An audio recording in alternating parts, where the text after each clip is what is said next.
Hello, my friends.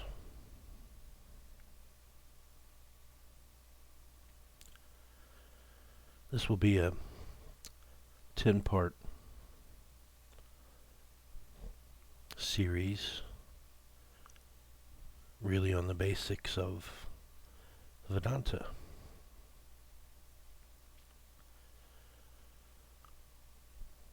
Vedanta is a sect of Hinduism, which is several thousands of years old.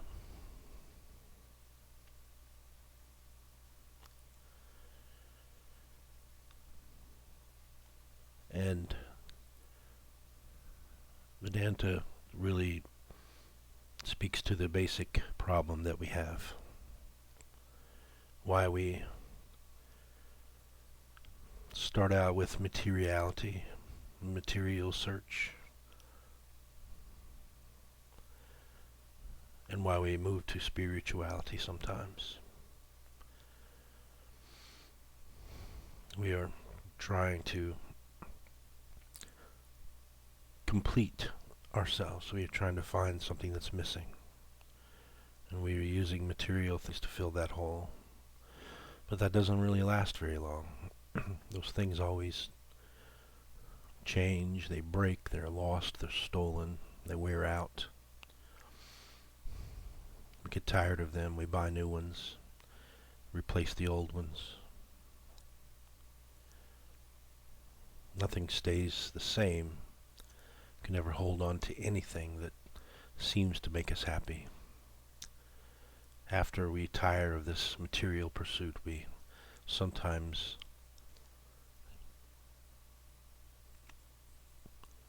begin a spiritual search. It really is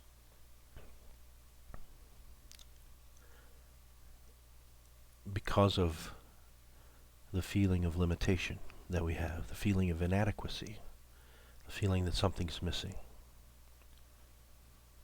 the feeling that if I find something new or different, that I will fill this hole that I feel in my life.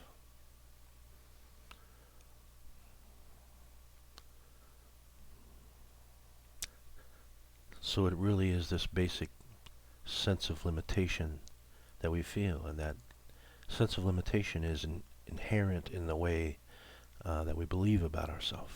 It's inherent in our idea about what we are.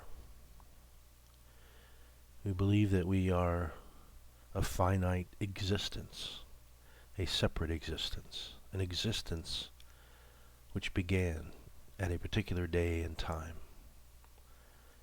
That existence stands on its own.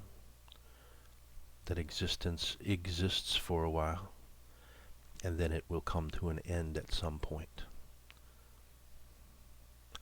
That is the very core idea that we have about ourselves. It is the paradigm of reality for us. As such, we are always trying to fill that hole. And spirituality is just another way that we are trying to fill that hole. But if I am inherently limited, if existence is inherently limited, as I take it to be, then this search for wholeness really is just a fantasy. Really is just a farce. I'm searching for something that I inherently don't believe. Because I inherently believe myself to be limited. I inherently believe existence to be limited. But Vedanta says that the problem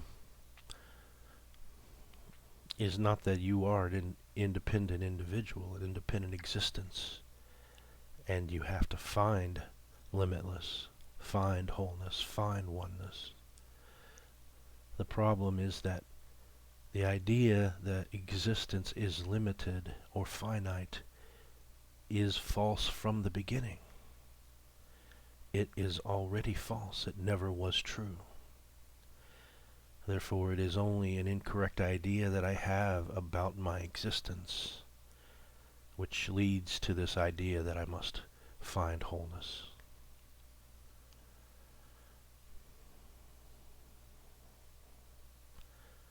So it is in the spiritual pursuit, in a direct message,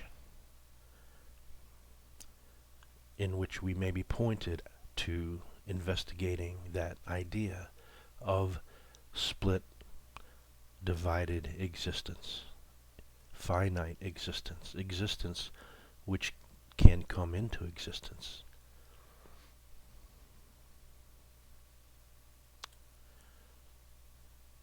We're pointed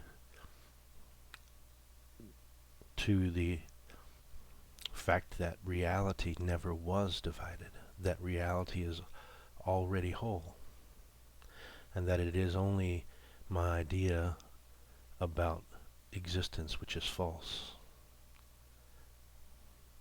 That there never was a split existence, a divided existence. That my existence never did begin. And that it really is not my existence, it is existence itself, being itself,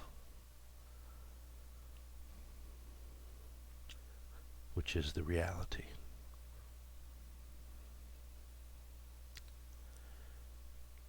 So through this message, which can be Vedanta or it can be anything, through this message, I am compelled to inquire into that idea, into how I am taking myself to be separate, how I am taking present reality to be divided, and see if it's true. In this message, I am not waiting for a special state to come, because that state comes for a referenced individual.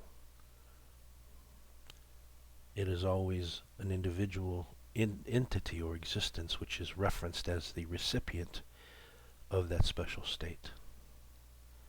It is always the divided, finite existence which is the reference for that spiritual achievement.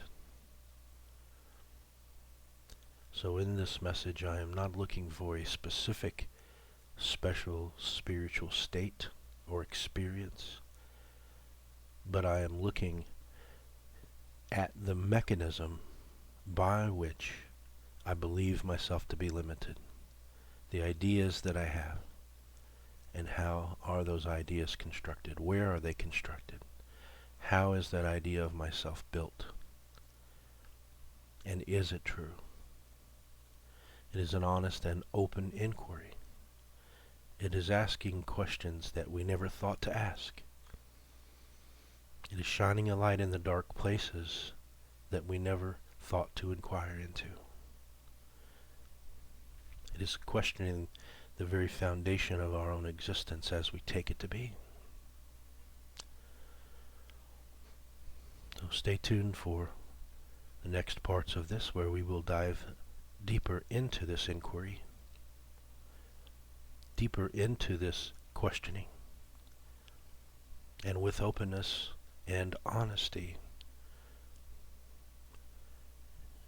we do have the capacity to recognize our own true nature as the whole itself, as whole reality, which was never divided, which never needed healed. Love to you, my friends.